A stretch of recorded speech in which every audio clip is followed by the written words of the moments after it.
அனைவருக்கும் வணக்கம்.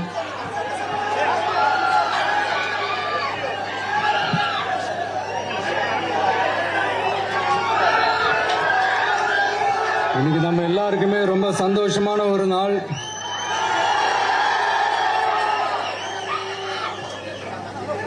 நான் என்னுடைய அரசியல் பயணத்தை தொடங்கி அதுக்கு ஒரு தொடக்க புள்ளியா நம்ம கட்சியினுடைய பேரை போன பிப்ரவரி மாசம் நான் அறிவிச்சேன்.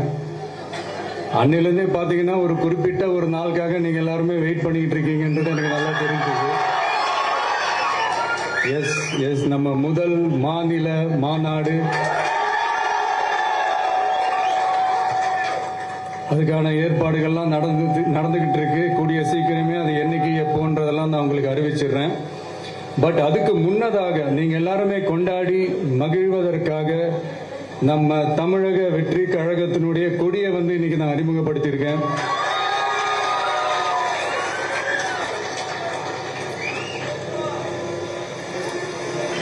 இது எப்படி சொல்றதுன்னா ப்ரோ, அதாவது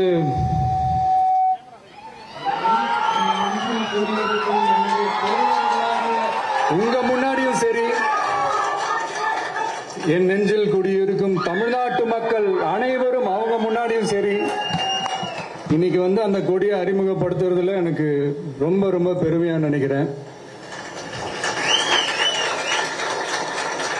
இது வரைக்கும் நாம நமக்காக உழைச்சோம். இனி வரப்போற இயர்ஸ்ல நம்மள ஒரு கட்சி ரீதியா நம்மளை தயார்படுத்திக்கிட்டு தமிழ்நாட்டுக்காகவும் தமிழ்நாட்டு மக்களின் உயர்வுக்காகவும் நம்ம எல்லாருமா சேர்ந்து உழைப்போம்.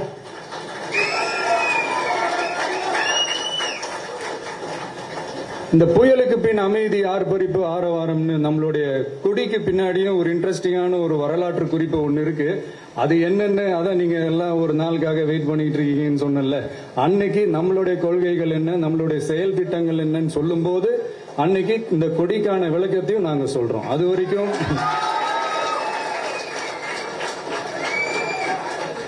ஒரு சந்தோஷமா, ஒரு கெத்தா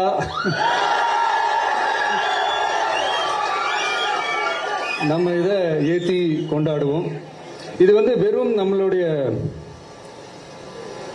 ஒரு கட்சிக்கான கொடியா மட்டும் இதை நான் பார்க்கலைங்க. தமிழ்நாட்டோட வருங்கால தலைமுறைக்கான ஒரு வெற்றிக்கான ஒரு கொடியா தான் நான் பார்க்கிறேன். இது உங்க இல்லத்துல, உங்க உள்ளத்துல இதெல்லாம் நான் சொல்லாமலே நீங்க ஏத்துவீங்கன்றது எனக்கு நல்லா தெரியும்.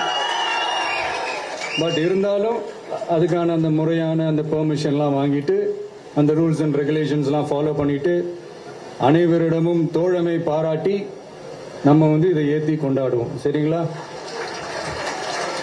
அது வரைக்கும் கான்பிடண்டா இருங்க. நல்லதே நடக்கும். வெற்றி நிச்சயம். மீண்டும் சந்திக்கும் வரை நன்றி, வணக்கம்.